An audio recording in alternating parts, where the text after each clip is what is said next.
Hey guys, Koozie here for another high M plus commentary.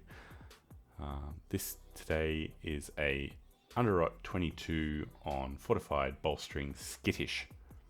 I recorded a Underrot a few months ago, but it was in poor quality, only 720, so I wanted to do it again. My end goal is to have all 10 dungeons at the moment done with commentary, so you guys know how I play them. On this pack, just stack away from your team a bit, especially if you have melee DPS there. As you can see, I'm spamming Hex to control the maggot because I wasn't sure whether our team actually was going to be able to get that next one. So just watching out for that sort of damage and having a bit of awareness. Just because you're the healer doesn't mean you can't control that occasionally. Usually wouldn't do this pack like this, but it's a bolstering week, so you have to be careful. And as you saw, that Demon Hunter did not fail a mechanic there. These high keys do a lot of damage, and that was literally an unavoidable charge. Lots of damage on the tides here, heroism's up. Very heavy single target on the tides. Lots and lots of damage there. Got it do a bit of healing though now. So the reason we killed the tide so quickly is so we can interrupt the Blood Priest. Demon Hunter was very quick with the purge there, so it means I did not have to do it.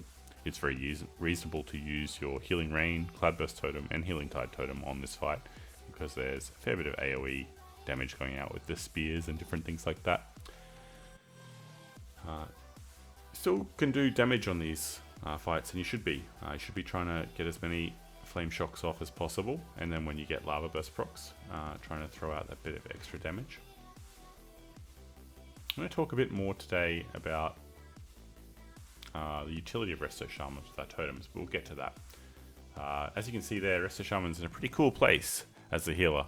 I wasn't sure if that Blood Priest ability was going to get kicked there, so I just kicked it. I wasn't in the kick rotation, and if you think someone's going to miss a kick, you just kick it. There's not a lot of repercussions for a doubled up kick. As you can see here, I'm taking a little bit of damage, and I get hit again here, and that worries me if I might get charged, so I hit my defensive cooldown just in case, healing myself as well, and I do get the charge. So potentially avoided a death there. I'm not sure if that would have killed me, as it wasn't bolstered, but that's as I try and tell people, using your defensive cooldown after the damage phase, or the majority of the damage phase has happened, is poor play. It's a poor use of a defensive cooldown. You need to be using your cooldown at the start or just before a high damage phase, because then you actually avoid the damage, which is what the cooldown's for, and that's all about knowing mechanics. This boss is lots of fun for Resto Shaman because basically you just get to DPS, but most healers do. You also get to interrupt a lot, so you're very active even though you're just damaging. So you can count how many kicks I get here, there's plenty. Demon Hunter didn't trust me. So just quickly, DPS priority here is the Blood Effigy, and obviously having your Flame Shock on both targets the whole time. As you can see, I swap back to Elder Alexa straight away as soon as my Flame Shock falls off to reapply the Flame Shock, and because the effigy is so close to dead, I keep DPSing Elder Alexa. You should, I wouldn't expect most people to get above 25k DPS as a Resto Shaman, because most of you won't feel comfortable running Crucible in this dungeon. If you're not super familiar with the mechanics, you probably prefer some healing output essences, but because I feel like I understand the mechanics of this dungeon particularly well, I run 2 Igneous Potentials and Crucible for extra boss damage. As you can see, always keeping Flame Shock up on both targets. I know that they're going to kill that Blood Effigy very quickly here, so that's why I keep DPSing the boss.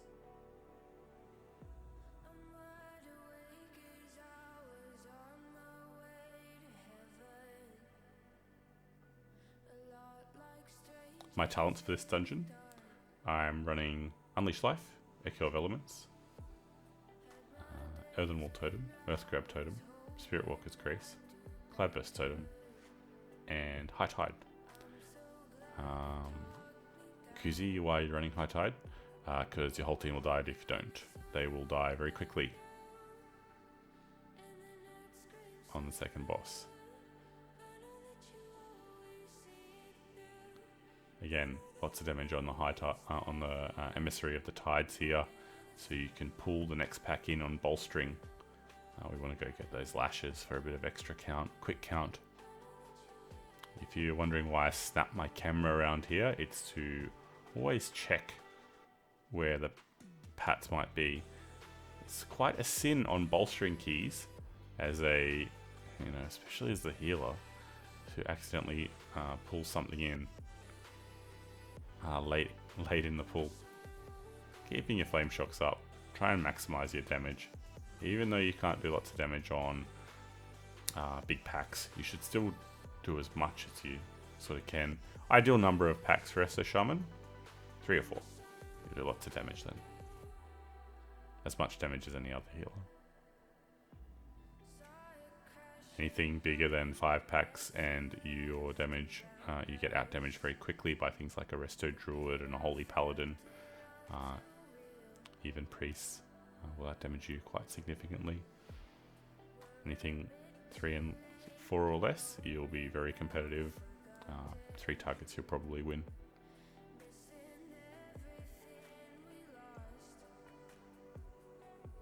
The reason I stand out for those packs before is because that green stuff on the ground, you don't want your melee DPS to be trying to avoid that. So just stand away from them.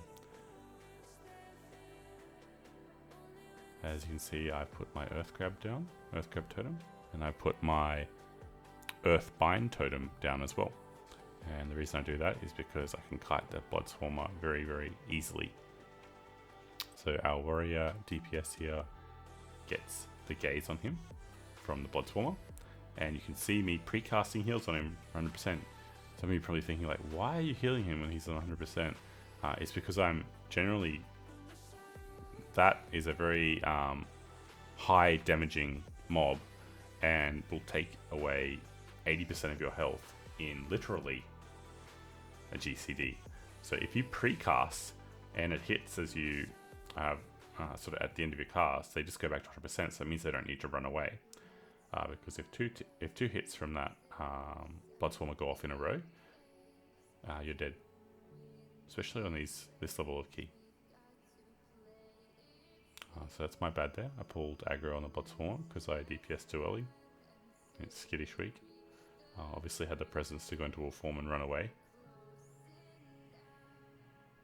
You can heal off that lashes debuff. You need to heal to 100% instead of dispelling it. As you can see, I put my Earthen Wall Totem up on that tree there when I was trying to put it down, so that's probably the most impressive thing I've ever done in my life. Pretty sad, huh? Sonic Screech, that's usually what I kick in this pack, but I don't bother kicking it if I'm not near it. It doesn't matter. So if you stand out, it won't silence you. If you're standing next to it, as you'll see later on, I will always interrupt that. The longer it casts for, it's actually not that bad. If you don't interrupt it, it's less time on fixate. So stand out as far as you can.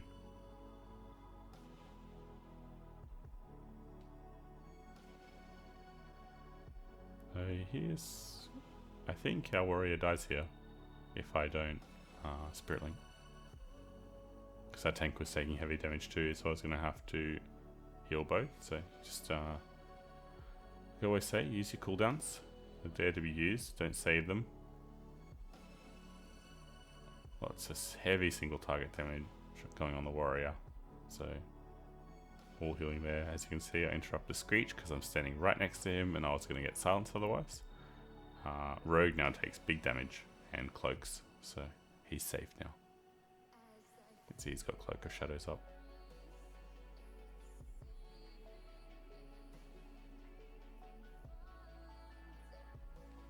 So again, as a Resto Shaman, attack the high health target. So the mobs die quicker, don't pad here.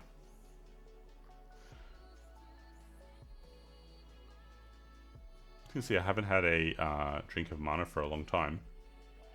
And I guess some healers probably like, oh, you're getting pretty low, but it's not. There's plenty of healing to be done yet. Standing next to Sonic Screech has to be interrupted.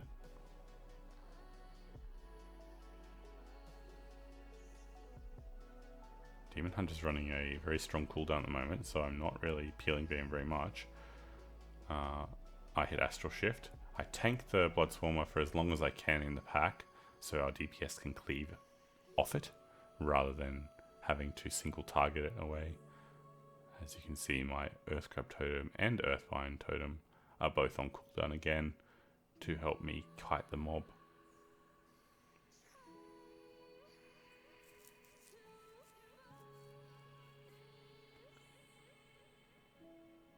So next pack shows a bit of Shaman utility. Every healer should, on high keys, especially at this stage of the season when we understand the affixes quite well, should be knocking back the Enchanted Emissary.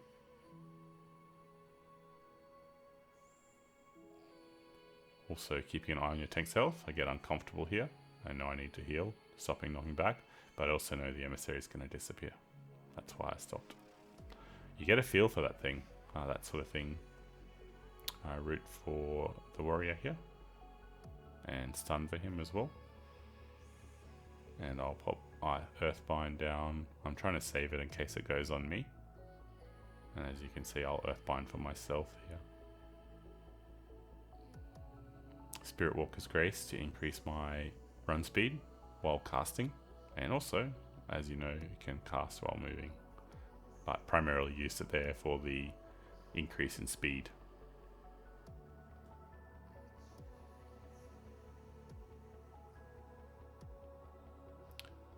Craigmore, very difficult boss for most healers.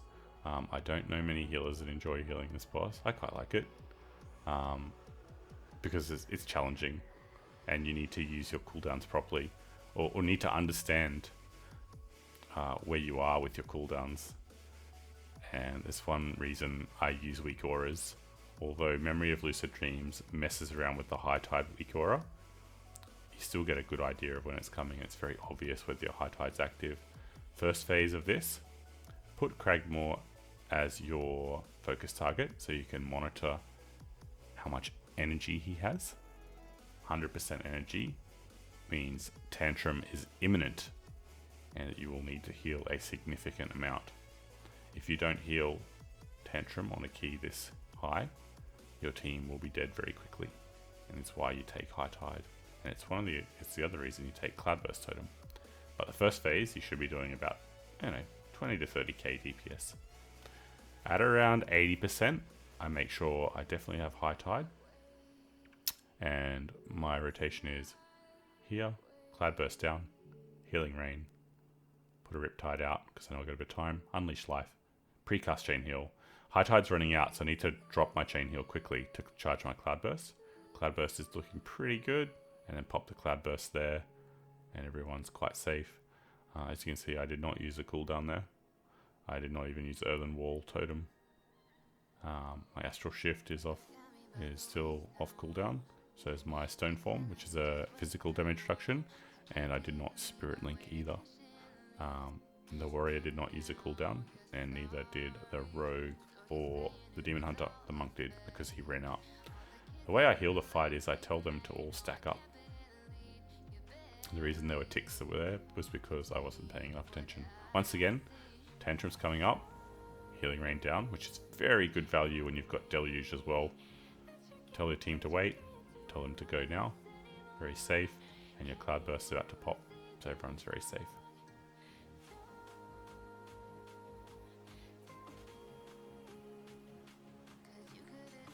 My damage is low because we didn't get the ticks, which is partially my fault.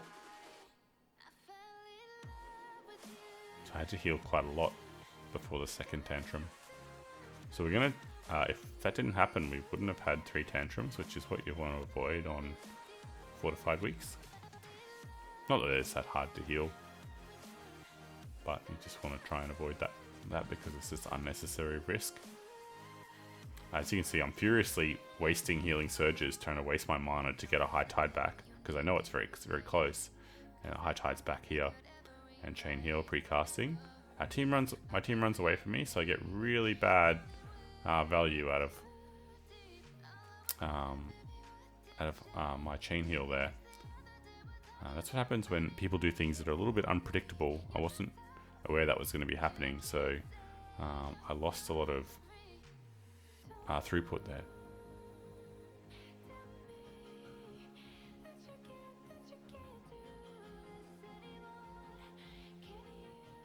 He's a pretty nasty pack with the Death Speaker. Your job is to do damage by putting Flame Shock on.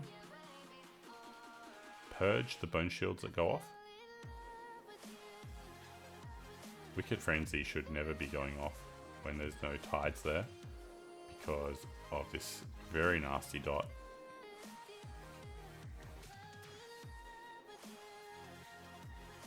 See, his Wicked Frenzy went off there, and that's why the tank is kiting furiously, so he doesn't get that dot.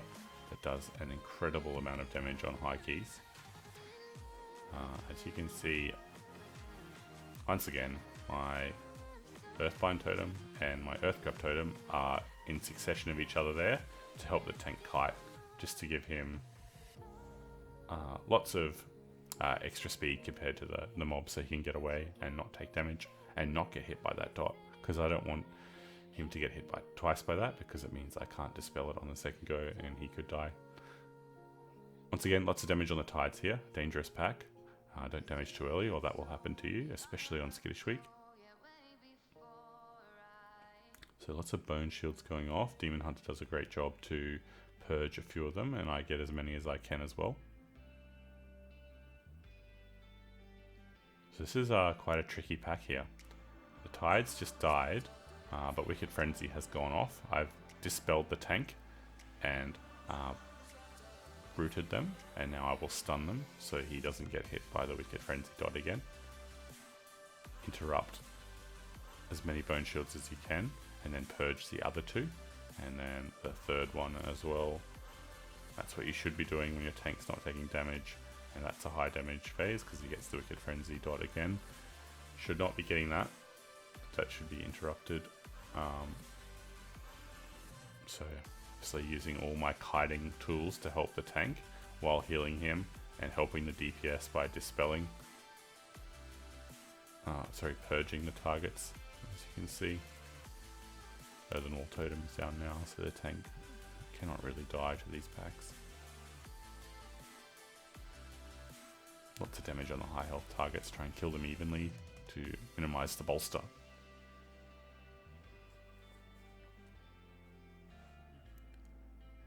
You don't want to pull these packs with the tides, ever. You need to avoid that at all costs. You should either have a monk in your group, a druid, or a mage can control them all very easily. Monk can just ring out. Mage can spam poly. Druid can entangle roots. Shaman can Earth Ellie it and heal their Earth Ellie. That works. You can also root totem it for 8 seconds and hex for 8 seconds and Earth Ellie. They all work. You can definitely on 20 plus keys heal your Earth Ellie through tides damage. If your tank is taking simultaneously very heavy single target damage, then that won't be possible. But it is a good emergency backup. With Resto Shaman, none of those cars should go off. Someone missed their kick there, or it was called in quickly. I don't know which one, I can't remember. This boss, I remember reading a thing on Icy Veins a while ago when I was learning how to play WoW, about a year ago when I first started. And I remember the guide said Sporecaller Zauncher, whatever his name is a very punishing fight for Resto Shaman. That's complete rubbish. No way. It's not. It's an easy fight for Resto Shaman if your team does the mechanics properly. As you can see, I'm soaking the mushrooms. I'm not getting dispelled. It's not very punishing on me. You know, it's would be easier with a dispel, but it's certainly still quite easy to heal. Warrior's a little bit slow there because he's, you know, the class is slow. So I instantly stone form that poison debuff before Festering Harvest because I'm scared that might kill me. So yeah, maybe Icy Veins was right. It is a little bit punishing, but yeah, nowhere near as bad as they made it sound. Like it's so healable. As a healer, always keep an eye out. You might need to soak a spore. There's one on the left. We need to grab that. Give our DPS and tank something less to think about. My damage has been a little bit punished this fight. I should be doing more than this.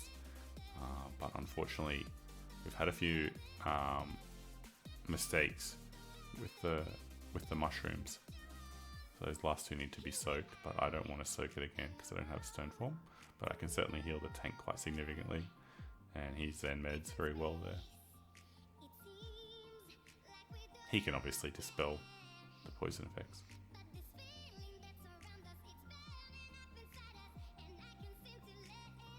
It's one of the other reasons why running with a monk is quite good. Druid as well, paladin, because of their dispels.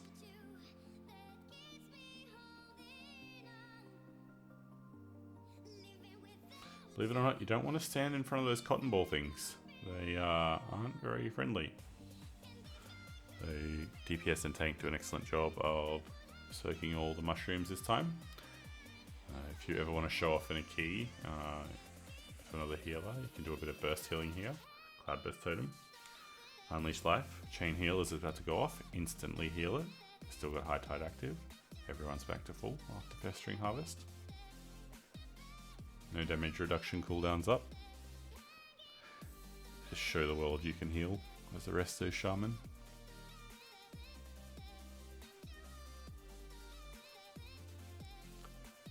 Another thing you can do is pull these two packs together. You won't see this done very often. Just got to call your kicks well here. You don't want either of these classes to go off.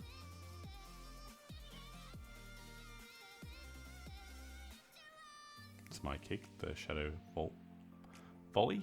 Does a lot of damage. We do mess up the kick order here. I kick that. And we still had a kick up, so we could have kicked Death Bolt there, and then the Warriors would have been able to kick that, and the second Death Bolt wouldn't have gone off. But I think we were doing it the safe way and not let the Shadow Volley go off. It's a good lesson on awareness here. You can see this Tides has been sapped, and so it shouldn't be in combat because everything was taunted away from it. But I see that it comes in really quickly, and I root totem it. Unfortunately, tank gets the Wicked Frenzy dot. I need to hex that Tide so it doesn't come back in because it does a lot of damage, and this pack's very dangerous at the moment. Our tank's been kiting a lot here, so I need to Earth Ellie to try and get a bit of aggro so our DPS don't get one clunked here by the mobs because they are very likely to pull threat. Unfortunately, Earth Ellie goes to the wrong target, and our poor warrior gets the Wicked Frenzy dot, which is unhealable on a DPS, unfortunately, so he's dead. Earth Ellie does get aggro here, gives the tank a chance to get his bruise back, and Tides is still alive here, so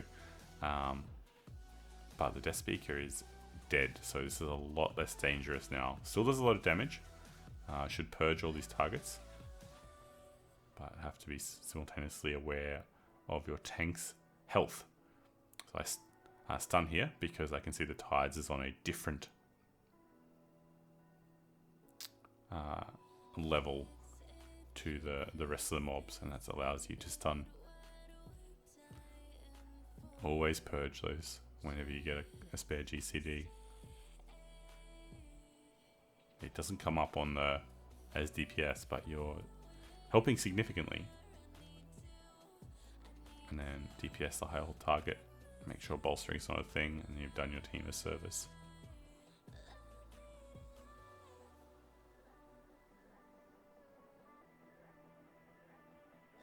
If you see me snap my camera around, I might have said it before, it's just I'm usually looking for mobs. Even though I know mobs aren't going to be there, I don't like randomly pulling things in a dungeon.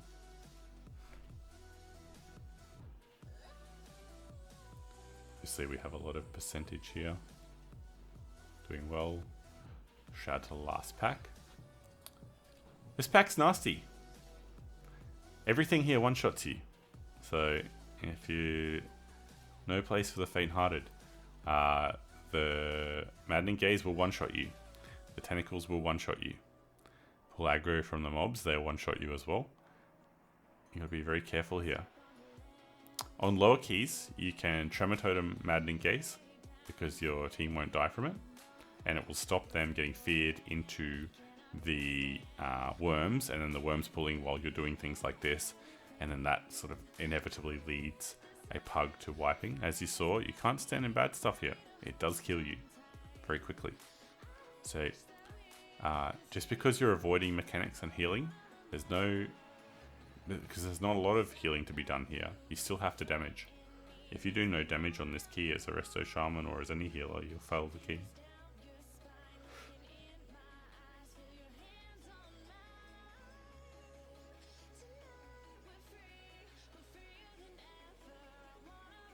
So he Maddening Gaze is in a bit of a weird spot for me, so I just knock him back with my NG belt there.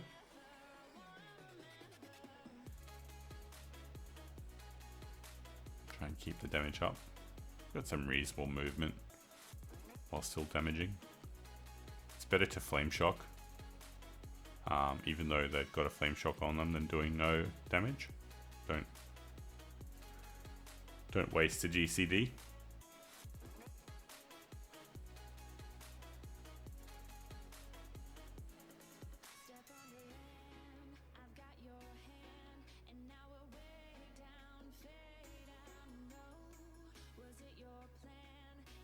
When you're rezzing, don't stand anywhere near the edge or you get pulled down there and your res will not work. And the person you're trying to res will still be laying up the top.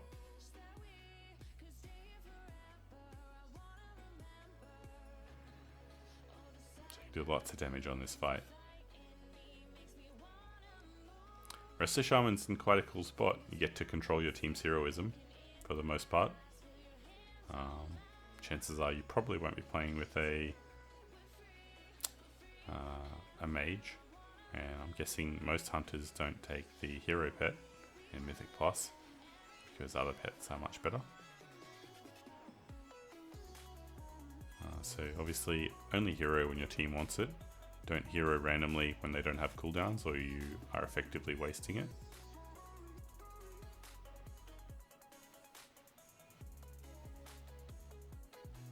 See, I Flame Shocked the Blood Visage just for a bit of extra chance of a Lava Burst proc, but didn't happen unfortunately. Because you're doing so much damage in this phase as a healer, and there's not generally that much to heal if your team's doing the mechanics properly, and as you can see, this is how you're supposed to do it. You should use your big cooldowns like Earthern Wall Totem and Healing Tide Totem to do the healing for you. That way you get more GCDs to damage the boss. Had things like Healing Stream Totem on lower keys. If you didn't want to take Cloudburst, that would also work here.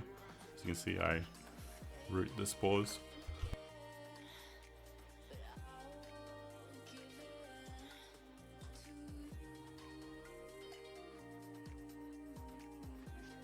You can dispel that nasty dot as well if it's been a while between cleansing lights on you.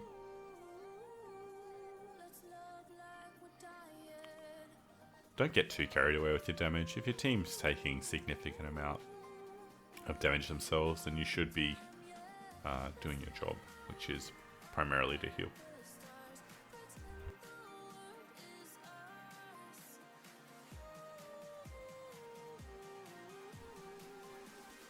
Earthbind Totem down to rot on the rotting spores. DPS probably hate that because they can't pad.